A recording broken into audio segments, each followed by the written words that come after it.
Nonsenseorship by Hayward Brown. A censor is a man who has read about Joshua and forgotten Canute. He believes that he can hold back the mighty traffic of life with a tin whistle and a raised right hand. For after all, it is life with which he quarrels. Censorship is seldom greatly concerned with truth. Propriety is its worry, and obviously impropriety was allowed to creep into the fundamental scheme of creation.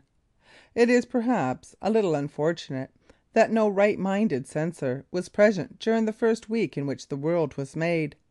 The plan of sex, for instance, could have been suppressed effectively then, and Mr. Sumner might have been spared the dreadful and dangerous ordeal of reading Jurgen so many centuries later. Indeed, if there had only been right-minded supervision over the modelling of Adam and Eve, the world could worry along nicely without the aid of the Society for the Suppression of Vice. Suppression of those biological facts which the Society includes in its definition of vice is now impossible. Concealment is really what the good men are after. Somewhat after the manner of the babes in the woods, they would cover us over with leaves. For men and women they have figs, and for babies they have cabbages. It must have been a censor who first hit upon the notion that what you don't know won't hurt you. We doubt whether it is a rule which applies to sex.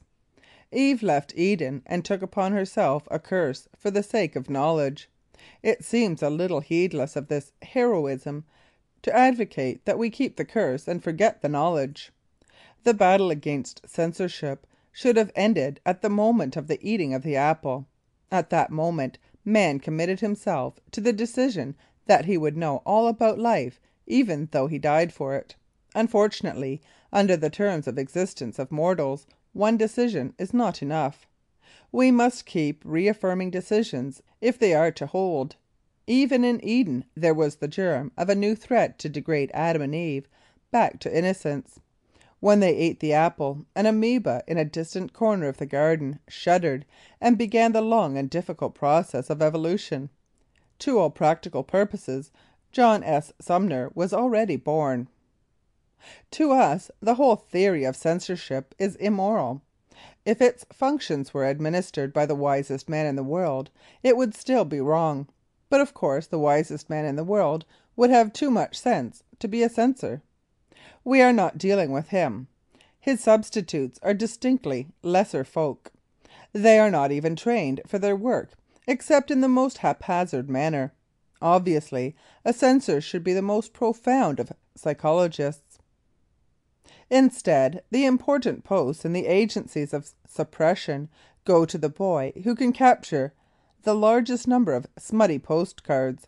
After he has confiscated a few gross, he is promoted to the task of watching over art.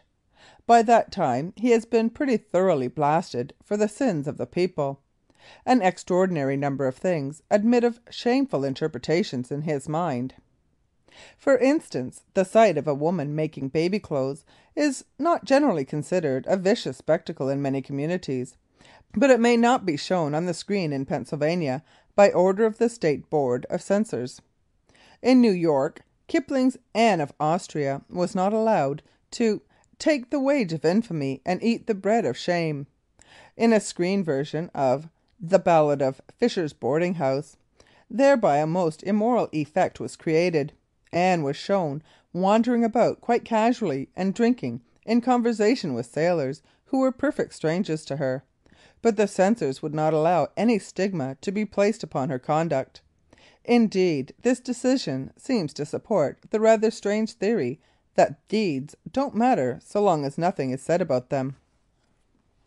The New York Picture Board is peculiarly sensitive to words. Upon one occasion a picture was submitted with the caption, "The air of the South Seas breathes an erotic perfume."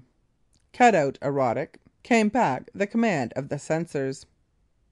In Illinois, Charlie Chaplin was not allowed to have a scene in The Kid in which, upon being asked the name of the child, he shook his head and rushed into the house, returning a moment later to answer, "Bill." That particular board of censors seemed intent upon keeping secret the fact that there are two sexes. Of course, it may be argued that motion pictures are not an art, and that it makes little difference what happens to them. We cannot share that indifference. Enough has been done in pictures to convince us that very beautiful things might be achieved if only the censors could be put out of the way. Not all the silliness of the modern American picture is the fault of the producers. Much of the blame must rest with the various boards of censorship. It is difficult to think up many stories in which there is no passion, crime, or birth. As a matter of fact, we are of the opinion that the entire theory of motion picture censorship is mistaken. The guardians of morals hold that if the spectator sees a picture of a man robbing a safe, he will thereby be moved to rob a safe himself. In rebuttal, we offer the testimony of a gentleman much wiser in the knowledge of human conduct than any censor. Writing in the New Republic, George Bernard Shaw advocated that hereafter public reading rooms supply their patrons only with books about evil characters, for, he argued, after reading about evil deeds our longings for wickedness are satisfied vicariously. On the other hand, there is the danger that the public may read about saints and heroes and drain off its aspirations in such directions without actions. We believe this is true. We once saw a picture about a highwayman. That was in the days before censorship was as strict as it is now, and it convinced us that the profession would not suit us. We had not realized the amount of compulsory riding entailed. The particular highwayman whom we saw dined hurriedly, slept infrequently, and invariably had his boots on. Mostly he was being pursued and hurtling over hedges. It left us sore in every muscle to watch him. At the end of the 8th reel, every bit of longing in our soul to be a swashbuckler had abated. The man in the picture had done the adventuring for us, and we could return in comfort to a peaceful existence. Florid literature is the compensation for humdrummery. If we are ever completely shut off from a chance to see or read about a little evil doing, we shall probably be moved to go out and cut loose on our own. So far we have not felt the necessity. We have been willing to let D'Artagnan do it. Even so arduous an abstinence as prohibition may be made endurable through fictional substitutes. After listening to a drinking chorus in a comic opera, and watching the amusing antics of the chief comedian, who is ever so inebriated we are almost persuaded to stay dry. Prohibition is perhaps the climax of censorship. It has the advantage over other forms of suppression in that, at least, it represents a sensible point of view. Yet we are not converted. There are things in the world far more important than hard sense. One of the officials of the Anti Saloon League gave out a statement the other day in which he endeavoured to show all the benefits provided by prohibition.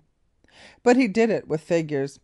There was a column showing the increase of accounts in savings banks, and another devoted to the decrease of inmates in hospitals, jails, and almshouses. From a utilitarian point of view, the figures, if correct, could hardly fail to be impressive. But little has been said by either side about the spiritual effects of rum. Unfortunately, there are no statistics on that, and yet it is the one phase of the question which interests us. Some weeks ago we happened to observe a letter from a man who wrote to one of the newspapers protesting against the proposed settlement in Ireland on the ground that "it's so damned sensible." We have somewhat the same feeling about prohibition. It is a movement to take the folly out of our national life, and there is no quality which America needs so sorely. If enforcement ever becomes perfect, this will be a nation composed entirely of men who wear rubbers, put money in the bank, and go to bed at 10. That fine old ringing phrase, "This is on me," will be gone from the language.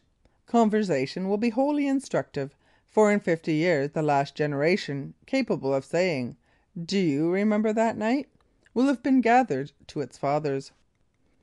Of course, there is no denying the short-sightedness of the forces of rum. They cannot escape their responsibility for having aided in the advent of prohibition. They were slow to see the necessity of some form of curtailment and limitation of the traffic.